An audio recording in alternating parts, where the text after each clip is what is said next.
Bueno, voy a aprovechar los mismos dibujitos que tienen ustedes en el apunte, ¿sí? Habían leído, si no se acuerdan, que un ángulo, ¿sí?, es la porción del plano, perdón, que queda comprendida entre dos semirrectas, ¿sí?, que tienen el mismo punto de origen. Entonces tenemos la semirrecta OS y tenemos la semirrecta OM.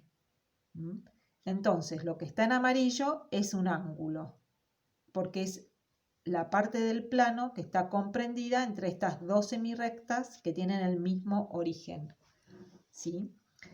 ¿Cómo se nombran los ángulos? Esto es muy importante. El vértice del ángulo, ¿sí?, es el punto de origen.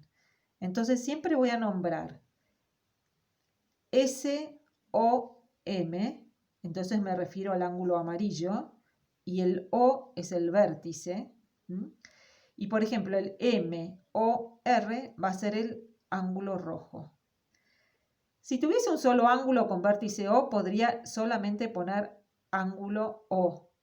Pero como acá el O me está indicando dos ángulos, los tengo que diferenciar, por eso pongo las letras de las semirrectas, ¿sí? En esta parte, estas palabras nuevas que vamos a ver, no sé si ya leyeron el apunte o no, es la ubicación según en el plano de dos ángulos, ¿sí? O sea, acá estoy viendo cómo se ubican dos ángulos. Si yo tengo el ángulo SOM y MOR, vemos que estos dos ángulos comparten el vértice O y comparten un lado, una semirrecta, tienen un lado en común. Entonces se llaman consecutivos.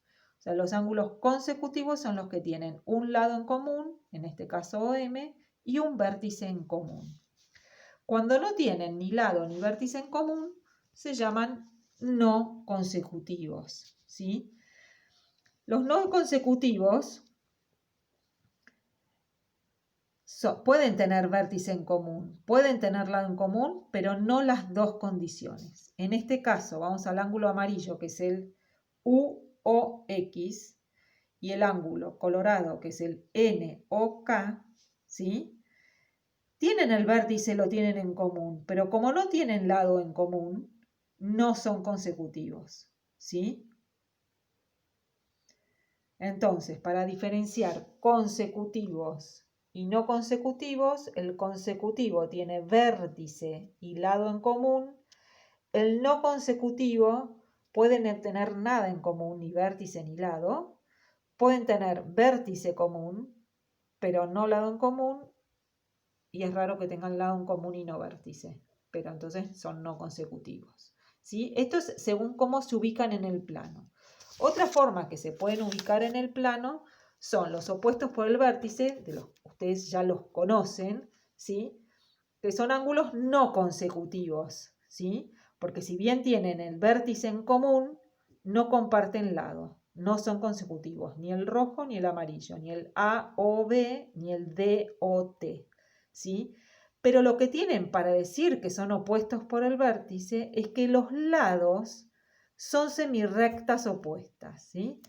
El lado OA es opuesto al lado OT, porque están en la misma recta, pero una semirrecta va para el lado de A y otra semirrecta va para el lado de T. Lo mismo pasa con el otro lado.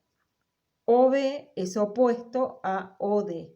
Por eso son opuestos por el vértice, ¿sí? Lo importante para que sean opuestos por el vértice es tener el vértice en común y que sus lados sean semirrectas opuestas. Siempre, siempre los ángulos opuestos por el vértice son iguales. Muchas veces van a leer la palabra congruente. Congruente significa igual en geometría. Otro nombre de ángulos, según cómo se ubican en el plano, son los ángulos adyacentes.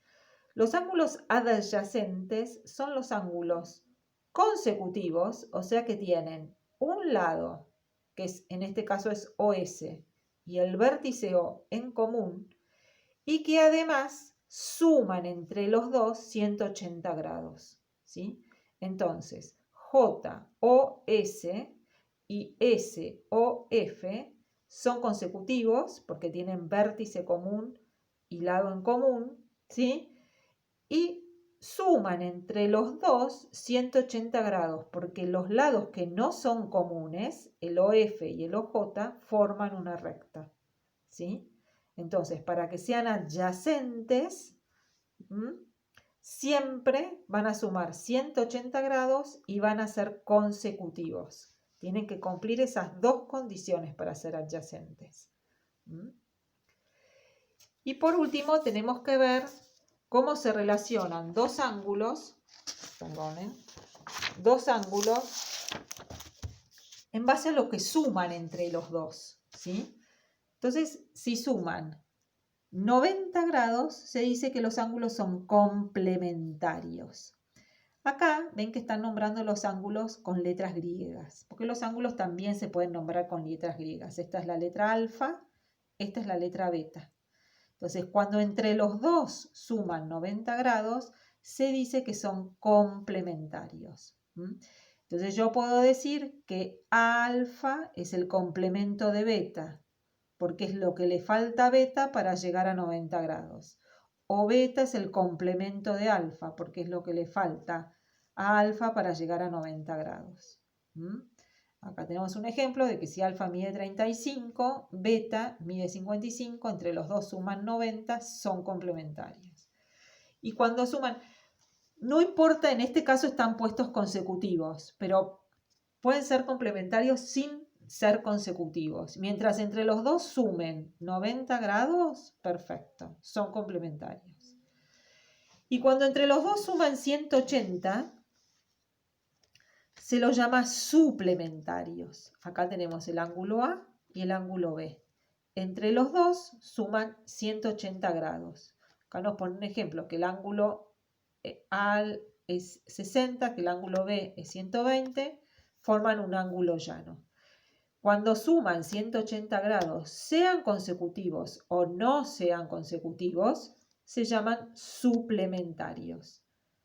Yo digo, son suplementarios, automáticamente tienen que pensar, entre los dos suman 180 grados. Y siempre se habla de dos ángulos suplementarios, dos ángulos complementarios, no 3 o 4. Y acá lo mismo, yo digo que A es el suplemento de B porque es lo que le falta a B para llegar a 180.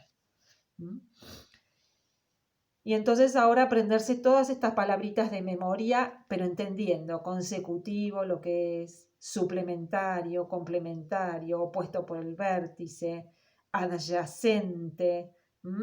Son palabras que vamos a usar, las tienen que ir incorporando al vocabulario. Por eso hay bastante ejercitación con esto.